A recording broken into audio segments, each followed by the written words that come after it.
कि भोजपुरी के power star, Saraswati पुत्र, भोजपुरी के धरोहर, बड़े भैया, आवाज के बादशाह पवन सिंह भैया जी, जिस प्रकार आप भोजपुरी में तहलका मचाते रह गए, उसी प्रकार आप बॉलीवुड में भी आप तहलका मचाइए। तो मैं हरास नहीं हूँ इस चीज़ से कि हाँ कोई मुझे परेशान कर रहा है, और कौन परेशान कर रहा है और किसके इशारे पे होता है, सारी चीज़ें मुझे खुद ही पता चलती है। बट कोई नहीं, वो भी अपने भाई हैं, अच्छा है, मुझे खुशी मिलती है कि चलो कोई मुझे पीछा करने के लिए इतने षड्यंत्र तो कर रहा है, अच्छी बात है। कोई काम से पीछा नहीं करता है तो षड्यंत्र करता है, बट कोई नहीं, ठीक है। तो ये अहंकार ठीक है, अच्छी है।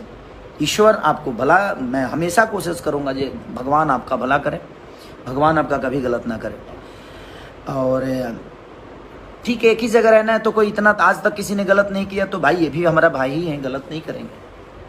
कोई भी भाई मेरा ट्रेंडिंग में होता है, कोई भी बड़ा भाई हो या छोटा भाई हो, तो हमें अपने भाषा के लिए बात करनी चाहिए। ये नहीं कि खिसारी छोटा हो गया, वो भाई छोटा हो गया, ये भाई छोटा हो गया, नहीं, आप लोग ऐसा मत करिए। अगर वो भी आपके भाई, आपके ही भाषा का है,